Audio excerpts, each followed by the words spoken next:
Welcome, ladies and gentlemen. Welcome to this week's edition, special Easter edition of the Sunday Wire. I'm Patrick Henningsen, your host. It's been an eventful weekend. Quite a few U.S. planes shot down over Iran for the last couple of days. Haven't heard much from our illustrious Secretary of War on this.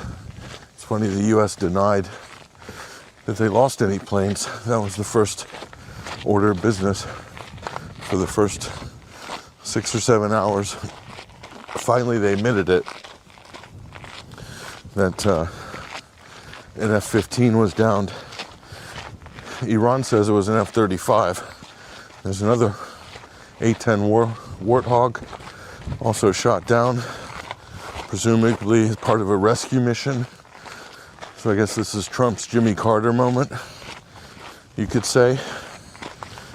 Let me just guarantee you this.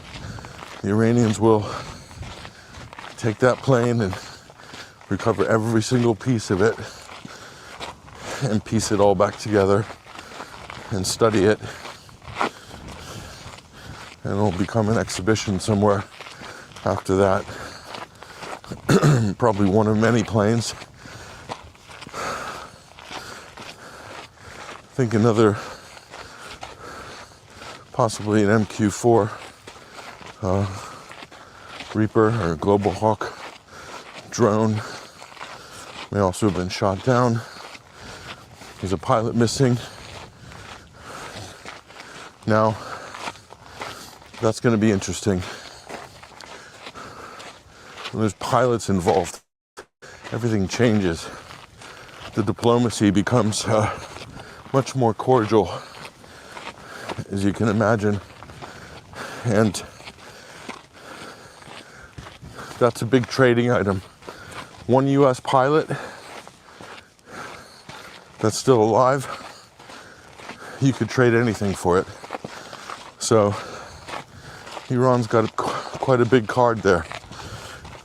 Now, the U.S. would do anything not to have that pilot on television, because that is pretty much, well, for Pete Kegg's breath and our wartime president, the Cheeto Lord, that's just going to be a public relations death by 1,000 cuts. So the U.S. will offer anything not to have that pilot on global TV. It's such good leverage that Iran could negotiate a cessation of hostilities from the U.S. and Israel. And if the U.S. doesn't abide, that they would then put that pilot on TV, male or female.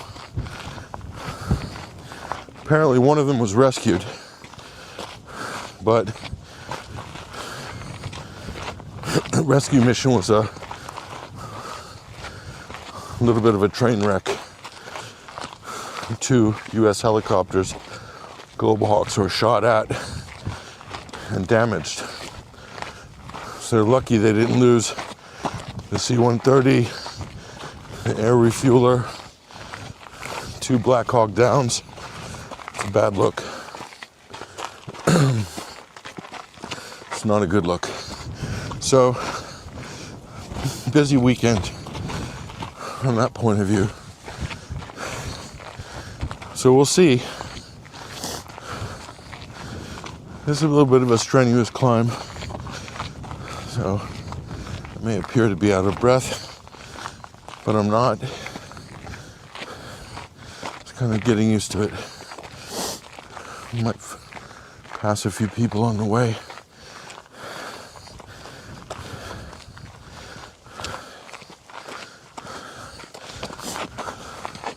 So Easter Sunday,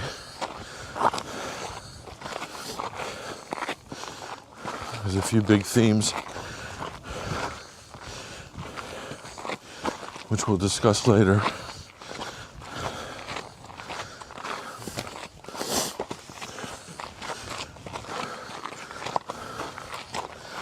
One thing that's coming to the fore, which is quite extraordinary, is a slow realization that before this war started, Iran was at best a regional power. And now we're 5 weeks in, and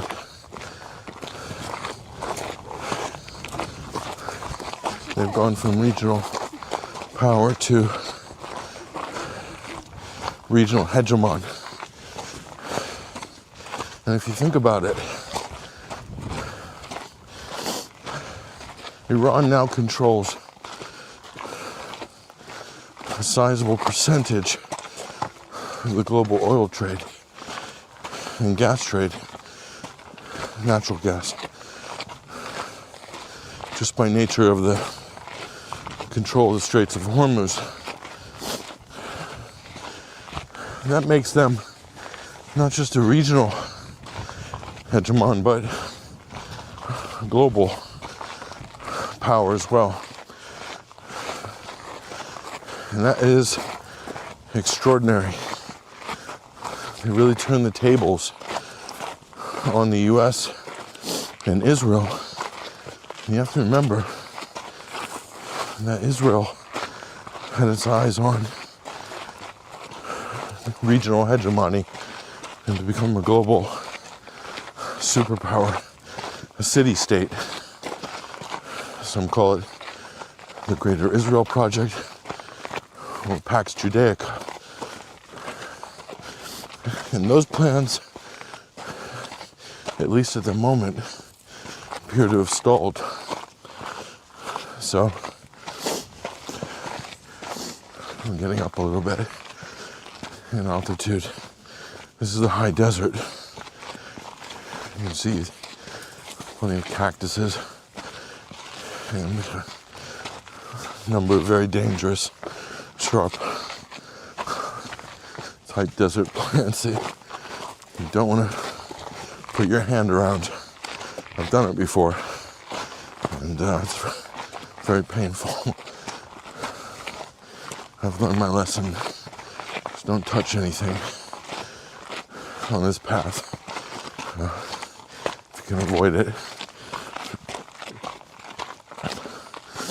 So, geopolitically speaking, the tables have turned, and this incredible flip on Zbigniew Brzezinski's grand chessboard in just 5 weeks. But it's not as if Brzezinski himself didn't warn about this very outcome. And that's the extraordinary thing, is he did before he died. On numerous interviews, you'll also find traces of this in his books. The Grand Chessboard being one of them. You also have The Choice. There's another good book. I have about 3 or 4 Brzezinski books, which are great geopolitical references. Not because they predicted the future as such, but why reading Brzezinski is so important is because you can see the architecture of the world order and how the British and the Americans after them fit into that sort of geopolitical template. So it's a bit like a roadmap. So that was grand strategy thinking, and he was one of the top grand strategists. Zbigniew Brzezinski, Jimmy Carter's national security advisor, founding member of the Trilateral Commission.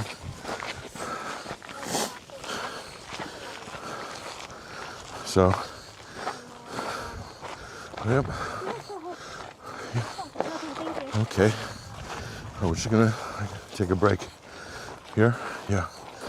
Take a quick break. Might take a swig of water. So, the grand chessboard has flipped, and now you got a new world that we're looking at. And Iran has created leverage for himself. If you think about the hand, Donald Trump says, well, we've got the cards, or Ukraine doesn't have the cards, we have all the cards. And Iran has not a royal flush. They have they had an average hand coming into this exchange. But now they've come out with quite an extraordinary hand, as they managed to parlay this crisis into real geopolitical leverage. And that is pretty incredible. With really nothing, a few anti-ship missiles and drones, and they're able to project power enough to control the flow of oil in the Straits of Hormuz. So the Gulf have gone from being a sort of client state of the United States, buying their weapons, buying and selling their oil and LNG in US dollars. So doing two things: providing profit for the military-industrial complex of the US and Britain, and they're also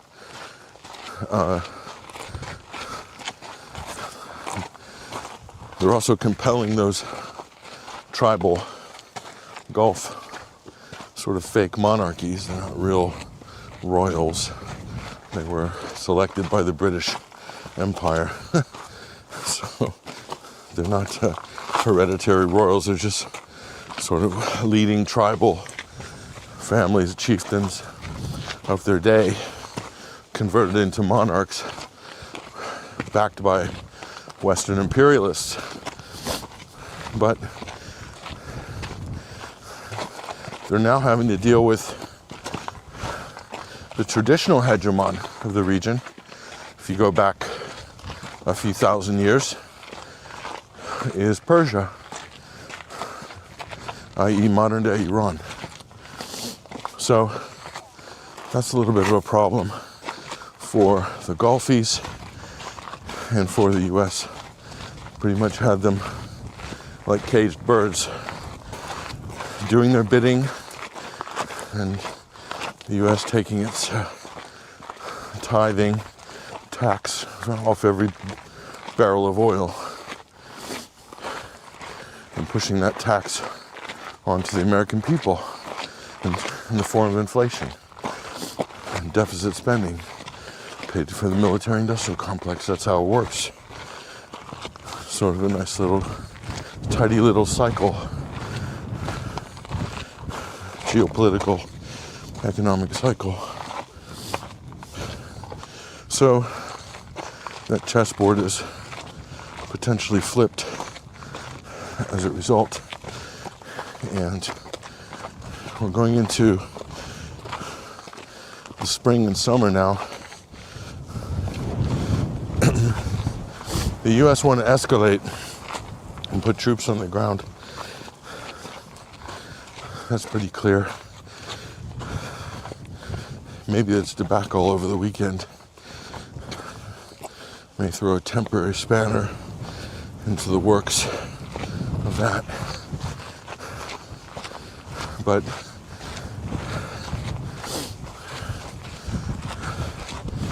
the mentality of what you're dealing with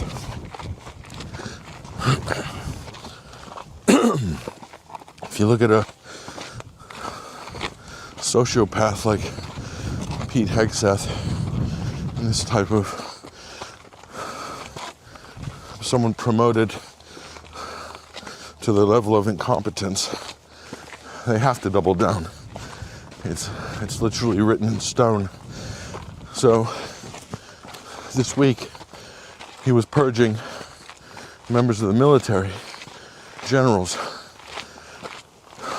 We're guessing, it's probably not a difficult guess, that the purge of generals, including the Army Chief of Staff, including generals that commanded previously the 82nd Airborne Infantry Division,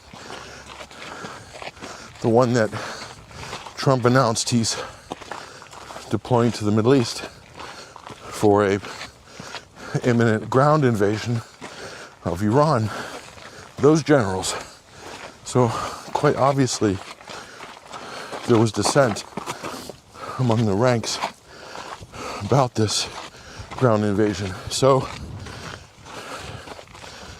rather than listen to the commanders, the people with experience, the people who are actually qualified, unlike the self-styled Secretary of War, who is not even qualified to lead a platoon in the US military, or if he is, just about. If you count the occupation of Afghanistan as a real war, which I don't, and I don't know anyone's honest that does, or if you count Iraq as a real war for America, I don't. It's an illegal war of aggression against a non-existent organized military, which they then call counterinsurgency. Dress it up nice. Make it sound like they have a reason to be there. So that's Pete Hegseth. So he's fired the generals, and you're probably wondering at this point, even with all those bad omens and bad signs, would you still double down and go through with it anyway? Even though all the experts are saying no, the highest ranked generals in the US military system are saying no. Half the press and the political conversation saying no, but they have to double down because this is what's called the sunken cost fallacy, where you've already staked your entire reputation, or if we're talking in terms of political science, you have wagered all of your political capital. So you put all your chips on the table in the great grand casino. All your political capital is there on the table. You put all the chips on, you're going in. The entire reputation of the Trump administration's legacy, the US government, domestically, internationally, its reputation, its viability, all depends on whether they're going to go through with this or not. And even though tactically it has every reason to fail, and then what are you going to actually achieve? That's not clear, other than, well, photo ops. I said it many times before, that the currency of this administration is memes, photo ops, and tweets. That's what it is. There is nothing else. So, as long as said action can generate those three things, then they'll go for it. I mean, is it just about going in, kicking some ass, and then sort of leaving and then declaring victory, or obliterating the enemy? Sort of a Team America type situation. It's kind of what it's been reduced to. And if you think about it, it's sort of what Team America has become, a reality show with his presidency. He campaigned on the very opposite. It's a nice view. We're about 1,500 feet up. So we made a nice little climb. Not very long. It's a steep trail. You do get a little tired. I may appear to be out of breath, but I'm not.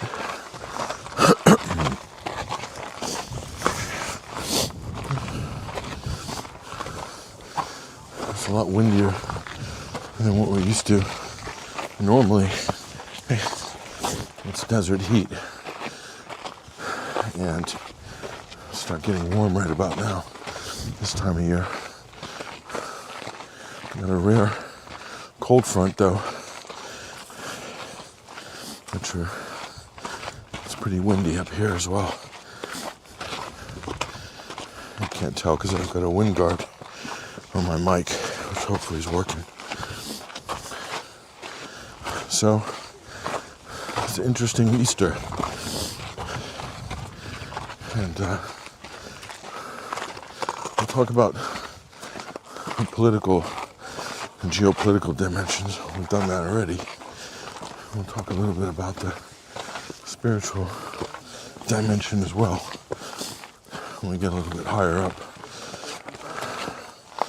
We're going to do a little sprint in a minute. Might get into the passing lane.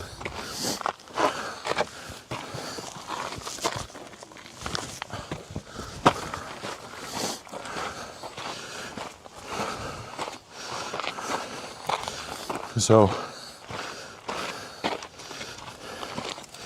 hope our teammates are having a good Easter break.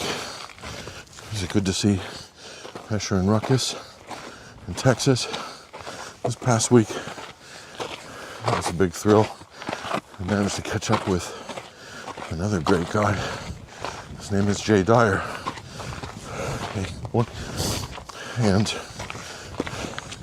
had a great conversation with Jay, who actually filmed it, which will be out imminently. But it was about this religious cult known as Christian Zionism. And that sort of religious extremism pushed by fanatics like Ted Cruz and Mike Huckabee. I wish these were harmless fringe actors, but unfortunately, they're at the center of U.S. politics. Huckabee, former governor of Arkansas, did nothing politically, ran for president a few times. It's a bit of a joke. But he showed sufficient fealty to you-know-who, the state of Israel. So he was gifted the U.S. ambassadorship to Israel, which is basically the official position should be called apologist for genocide. Because that's sort of his more or less role, is to deflect from all of the quite obvious war crimes, the cleansing of Gaza, the West Bank, and now South Lebanon. Genocide in Gaza, and another genocide case is being filed or will be filed with the International Court of Justice about Israel's attempted genocide of South Lebanon. So that's something to look forward to in the next year, which is happening. And it's interesting, especially being Easter. A good time to reflect on a couple of points. One of them is Israel attacked the mausoleum of one of Jesus' apostles, Simon Peter, in South Lebanon. If I'm not mistaken, this would have been in the village of Sharma. I could be wrong. Correct my geography if anybody's in the comment threads. And I looked at that and I thought, wow, what else have they destroyed in South Lebanon? The historic lands of the Levant that Jesus himself walked on, gave sermons on this side of the hill in Sidon and places like this. It turns out the shrine of St. Peter, another apostle, the IDF put explosives inside the shrine. I believe that was in 2024,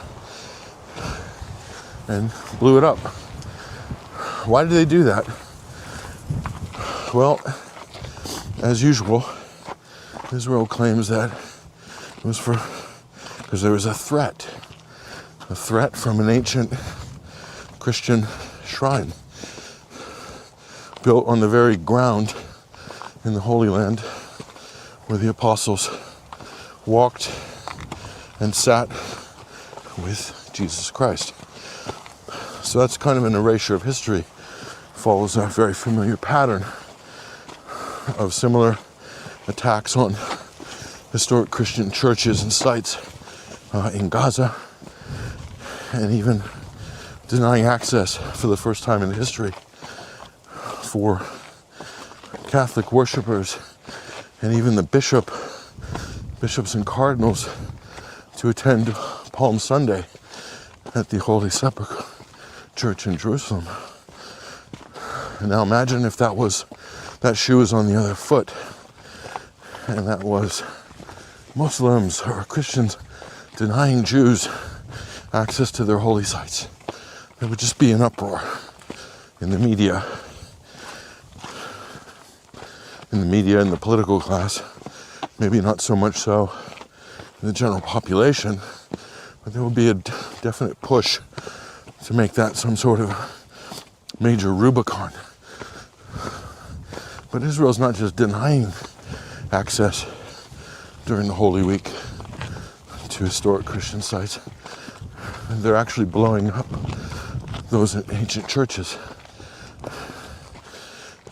Now they can be rebuilt, but it's not going to be the same. So imagine all these years and those buildings stood,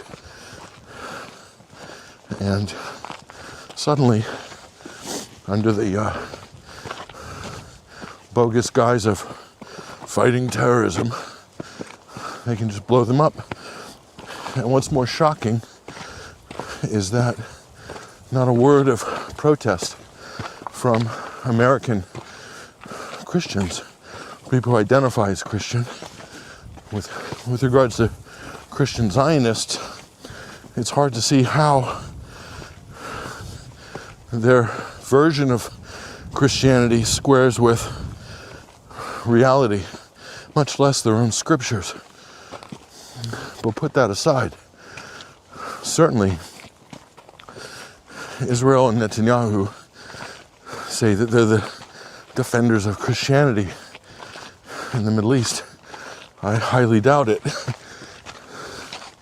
They've done more to attack and drive Christians out of the Levant, of Iraq, of Syria, by nature of the forces that they've been colluding with, including ISIS. The net result is less Christians in the Middle East. And you have to ask yourself why. Why would Israel want to push the indigenous, original Christians from the Holy Land? It's a good question, isn't it? There's two answers to that. I'll explain. The reason, firstfold, is that Christians represent, in the Middle East, a mitigating factor. It's very hard for Israel and the US to go full scorched earth against Muslim countries if there is a Christian population living there. So Iraq is a good example. I would even say, Iran, Iraq, Syria is the greatest example. Lebanon, it's more or less 60-40, 60% Muslim, 40% Christian. But Palestine used to be 30% Christian. But the Israelis, through conflict, drove them out. And a lot of Christians fled, left to Egypt. Egypt also had a Coptic Christian community that suddenly terror attacks started happening against churches, like as if by magic. And many Copts have left Egypt and to settle in the West or as religious refugees. Many have gone to Australia, Europe, United States, Canada, South America, Mexico as well. Pretty much the diaspora spread all over the world. And that's by design. Because if you can get rid of the Christian population from the Middle East, this is the US strategy. People like Glenn Beck pretend to be crusaders, pretend to be rescuing Christians from ISIS. He raised millions of dollars with this scam, the Mercury Project, and all these other sort of religious-based initiatives to tug at the heartstrings of pious and religious Americans. But what they're really doing is not looking at the cause of, why is it that ISIS is using US weapons exclusively? Why is it that the United States is airdropping supplies in ISIS-held territory? Why is it that Barack Obama admitted under his administration spending on record over $3 billion in trafficking small arms and man pads and tow missiles to Al-Qaeda in Syria? And of course, their membership was pretty much fluid and synonymous with ISIS. So it was effectively ISIS. By pushing Christians out of the Holy Land, it then takes the safety off the gun, as it were, to really unload and carpet bomb Muslim populations in the Middle East, to force them out. And this is exactly what we've been witnessing. We've seen this in Palestine. We've seen it in Lebanon. We've seen it in Syria. We've seen the US do it in Iraq. And so forth. So that's number one. Number two is somewhat more insidious. Israel's like ISIS. ISIS is the Islamic State in Iraq and Sham, or the Islamic State in Iraq and the Levant, ISIL. Israel is the same thing. It's JSIL, the Jewish state in the Levant. And Greater Israel includes Iraq, from the Nile to the Euphrates. Netanyahu himself unveiled that this past fall. That's their plan, and Mike Huckabee was pressured in a recent interview, I think it was with Tucker Carlson or another mainstream outlet, and he admitted that Israel's going to take it all over. So they'd prefer to have no Christians there. Why? Because Israel wants to rewrite the civilizational history of the Levant to exclude anything that predates, Talmudic, rabbinical Judaism, or whatever the concept of the state of Israel, which was really conceived in the late 19th century. And in terms of the physical ethno-nation state, bizarre secular ethno-religious nation state, which was conceived in the late 1900s, has nothing to do with biblical Israel. There's plenty of debate over what Israel actually means in the Bible, and that debate should be had. the offspring of Jacob and Abraham before him. A whole mythology has been ascribed to this. You can hear it from people like Ted Cruz, who say, the Bible commands us to support Israel. Those who don't support Israel will be cursed, according to the Bible, says Ted Cruz. Do you believe any of that? Is there anybody listening to this live stream that actually believes any of that? Honestly, it's patently ridiculous, but again, we have to thank Tucker Carlson, a great debt of gratitude for exposing this craziness to such a wide audience, and watching Ted Cruz hoist himself by his own petard, as they say in Britain. So we're getting close to the sort of, not the summit of this Superstition Mountain. Great name for a mountain range. We're getting close. We're not going to do the final peak because we need to be completely hands-free. I might come back and do it another day. But this is a nice place to take a rest and share some thoughts, final thoughts about Easter. Look at that. You can't even see where we started. There's a little tiny white dot over my shoulder there. That's where we started when I switched this on, which is incredible. Arizona is a beautiful place. I love it. I'm proud to call it my home state. And nature's a big part of that. Nature's a big part of that. Access to nature is really important. There's a cave up here. We're going to try to make our way up here.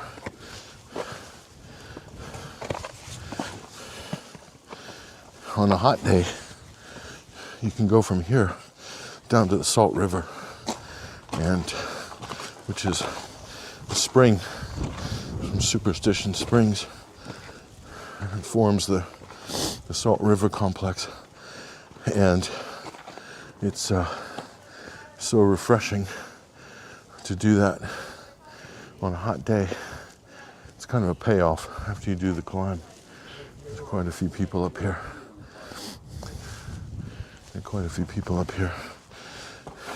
Because it's early.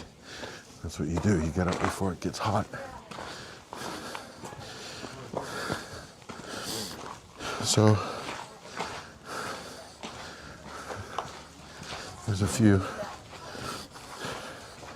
of our compadres. There's a few more coming. This is high traffic, hasn't arrived yet. That's probably going to be in about an hour. We'll probably see quite a few of them going down. But this is cool. This is a series of caves that are kind of etched in the side. And when you drive back about 5 or 6, 7, 10 miles, these caves, this bit of gold rock looks like a gold vein running through the side of this mountain. So I suppose when the prospectors were up here prospecting for gold back in the gold rush days, they probably looked up at this mountain and said, there's gold in them hills.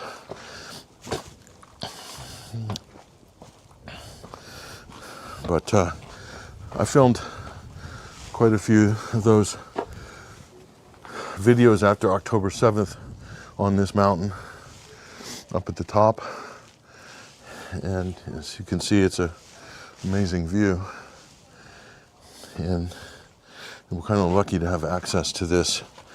In some places you wouldn't have access to it.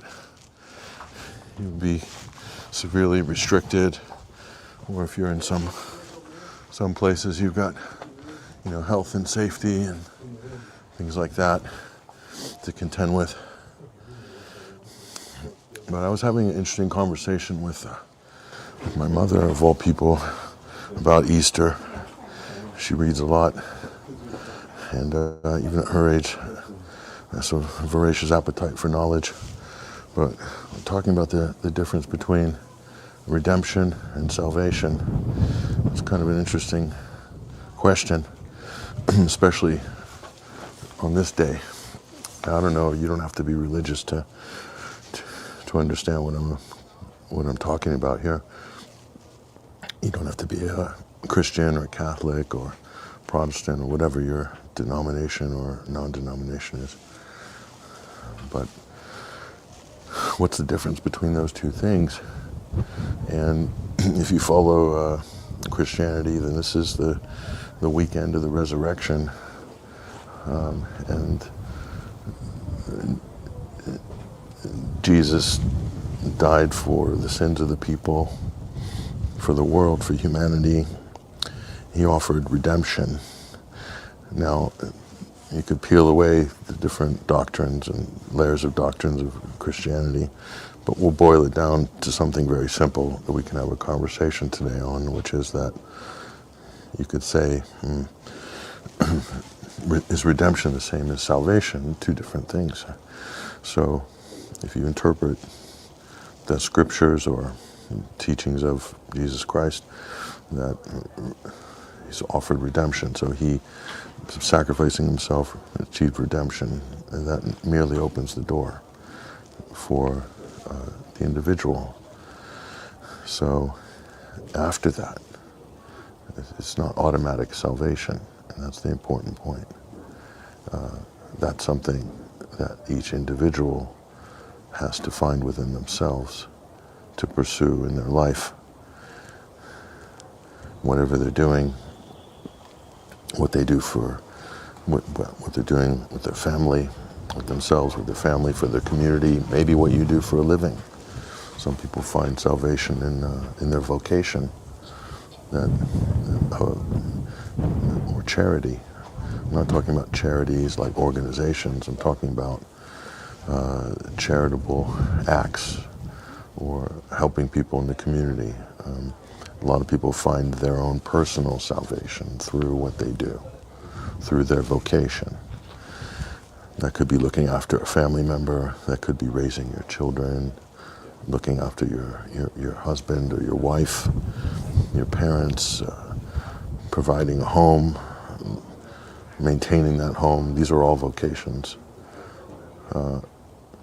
What you do for a living, if you're a doctor, you work in medical or EMS, or you're a clinician, or you're doing things to help people to improve their lives, to make their lives better, to make their lives better. And you enjoy that, and that gives you meaning and purpose in your life. You are in a certain way achieving salvation through those vocations. Or if you're a spiritual teacher, or you're a teacher, or you're a coach, sporting coach, you're helping to make people better, you're a trainer, you're a health practitioner, all these things. And many different things. You could be a gardener, you could be working in agriculture and food, selling, service industry. The service industry is a vocation for a lot of people. People go to hang out in restaurants, coffee shops, clubs, and their whole life plays out at these venues. The people looking after them are facilitating that. The bar staff, or the waiters or waitresses, or the manager, the owner, they're facilitating your life, your memories. And a lot of people work in that field view it as a vocation. They're there to make people happy and serve them. That's part of that is a vocation. So it's just a few examples. You could be a teacher, you could be working in media, or you could be many different things. A car, auto mechanic. There's unlimited amount of vocations. We find salvation through our vocations in life, whatever that is. You could be a monk, volunteering, a journeyman on a sannyasin, a sojourn. These are all forms of vocation. So you don't get automatic redemption if you're a Christian. I'm making an argument, of course, but you have the potential for, you've been redeemed, but you don't get automatic salvation, is what I meant. That's really up to what you do in life, what you do, what you spend your time doing. So that's just a little thought. There's not much I can say for Easter that hasn't been said already. But I remember after October 7th going to the top of this peak. There's further up, another 500 feet or another 400 feet. Very difficult, slightly more difficult rocky climb. A few little faces to traverse. But I did some viral videos. One of them's at the top of my X account that has over 1 million views. And that was just straight up. I put out a couple of these. I'd hike up here and think about what I wanted to say, and then when I got to the top, hit record and do like a 3-minute video. I did 3 or 4 of those, and they all got millions and millions of views. But the point is that I had to clear my head. I had to climb all the way up here. This climb we just did, roughly 40 minutes, to gather your thoughts, clear your head, and wait for inspiration when you get to the top. And when you get to the top, you just turn it on and you just talk. And I did that. And that's kind of what we did today, although slightly out of breath through parts of it. But this is definitely worth it, as you can see. You know, we're very lucky to have access to this type of a landscape. And that's all we got time for this week. We're probably going to wrap up this discussion, but this is episode 589 of the Sunday Wire, this weekly omnibus news and analysis radio, television program, podcast. Hope you guys had a good Easter weekend, a good bank holiday if you're in the UK and Europe, and if you're in the US, wherever you are, you pray that we can de-escalate the situation in Iran. It's just a fluid situation. It's changing by the minute. I mean, by the time I get done with this program today, something earth-shattering, I'm sure, will have happened, which I haven't talked about or addressed. So apologies if I missed anything. But yeah, it's been good having you with us. As you can see, we've been putting these walk and talk videos. This isn't going to be the normal Sunday Wire format. It's just because it's Easter. Hesher, Ruckus, everybody, we're sort of taking the weekend off for Easter. So I thought I'd just go solo for the Sunday Wire, and then I've got my also obligations on Easter Sunday as well. So I'll leave you. But yeah, we've been getting great engagement on these videos. So as you can see, some of the view counts, people are contacting us saying we're getting recommendations for your channel in our feed. We've never seen that before. So that's good. Finally, after 12 years. And that's because you guys have been pushing hard. So like and subscribe to this video. We have to physically overcome the algorithmic suppression, and we thank everybody who's helped us do that.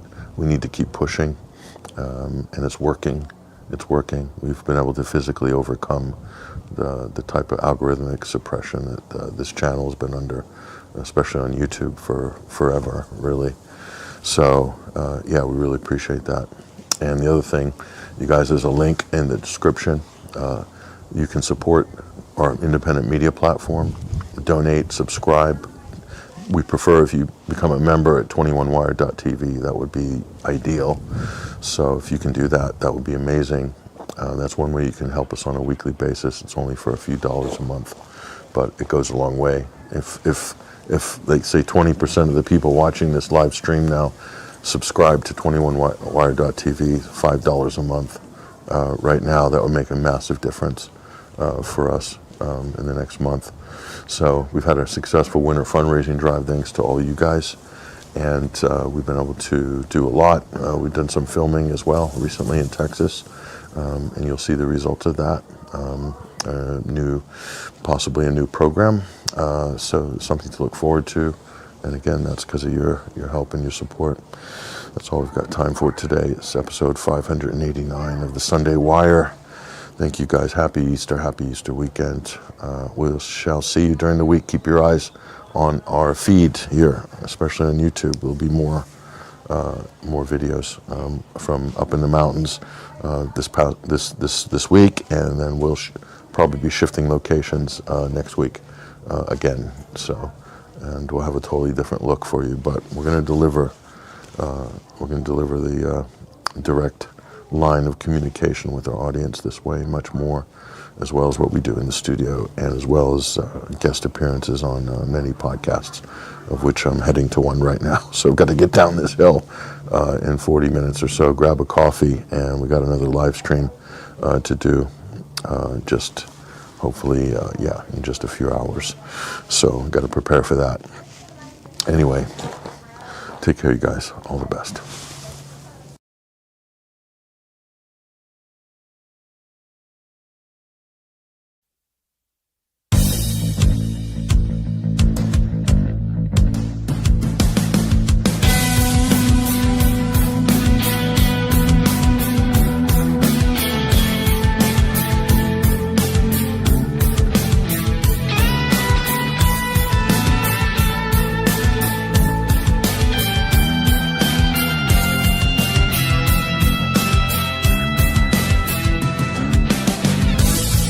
Cover in the dark, secret wars are waged, quiet army sabotage, bloody tension remains, global faces of a crime, the sleight of hand betrays. Something slept inside their hearts as explosions rage.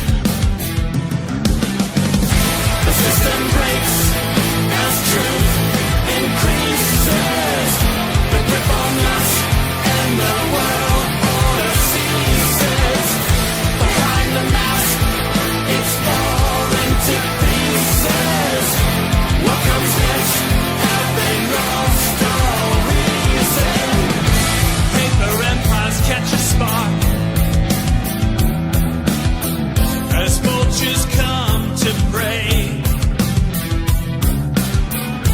Hollow kings are losing ground. Shadows of decay. The walls begin to show a crack as ancient echoes fade. Scales shall fall from blinded eyes, renewing all our faith. The system breaks as truth increases. The grip on us and the world order ceases. Behind the mask, it's falling to pieces. What comes next? Have they lost all reason?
both sides when their mothers cry, and no real way to justify their death that comes from an evil sky. Ceasefire now. Ceasefire now. Ceasefire now in Gaza somehow.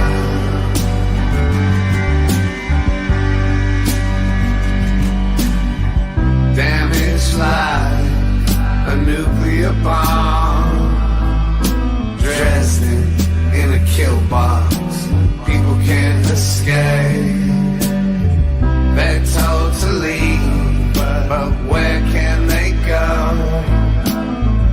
A genocide, some think is biblical faith. Ceasefire now. Ceasefire now.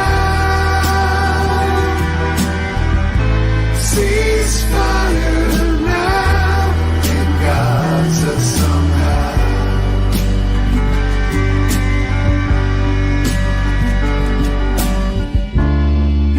Cause this might be the last time to raise a hand about who we are. What's this say about who we are?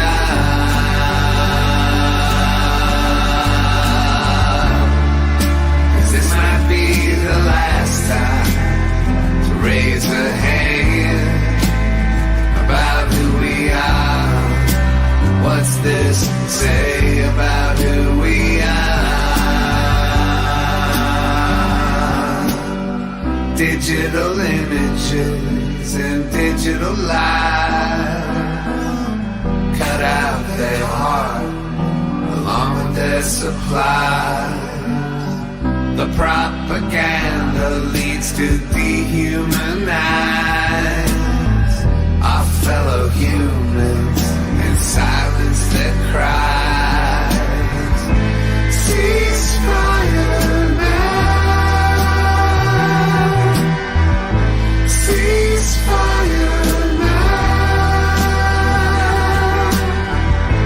Ceasefire now in Gaza somehow.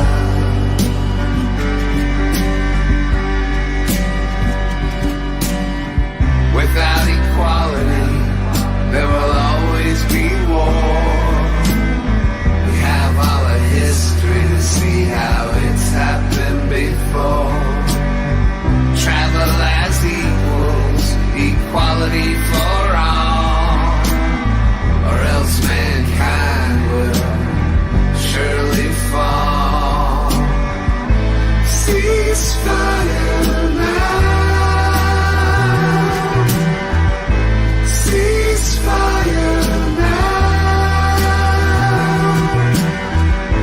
Ceasefire now in Gaza somehow.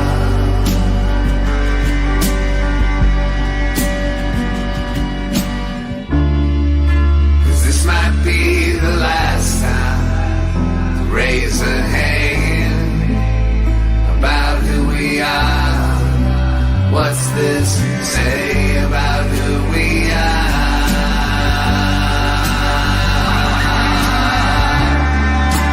This might be the last time to raise a hand about who we are.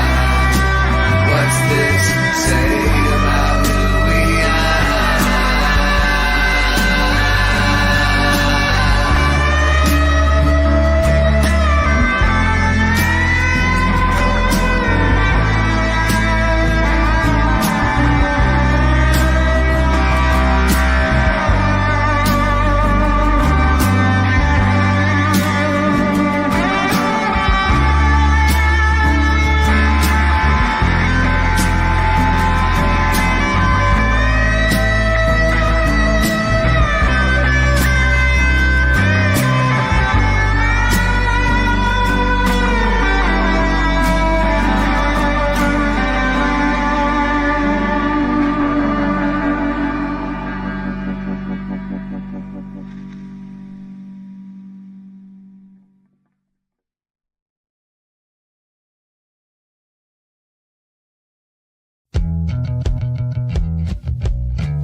wasted.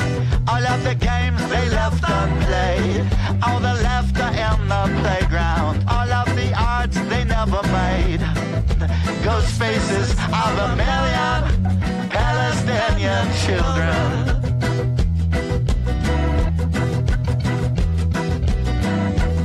All of those voices left in silence, all with their names written in kind.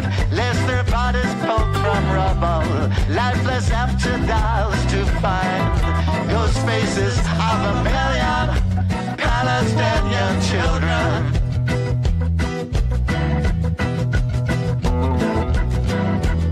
What are the songs they've never written? What are the words they'll never sing? And the darkness of the nightmare, inescapable that rings. The ghost faces of a million Palestinian children.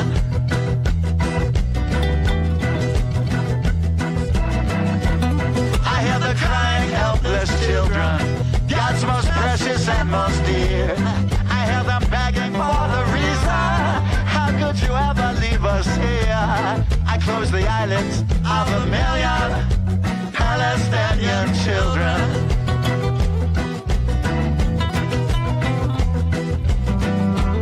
So what do we really stand for? Is this how our future's made? And when we ever find the courage to stand up unafraid, I tear away the persecution of the Palestinian children.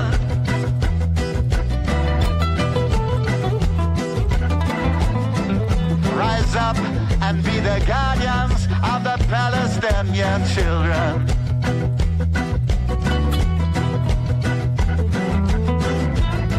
To respect our obligation, every creed and every nation, 'cause every soul deserves protection. Save the Palestinian children.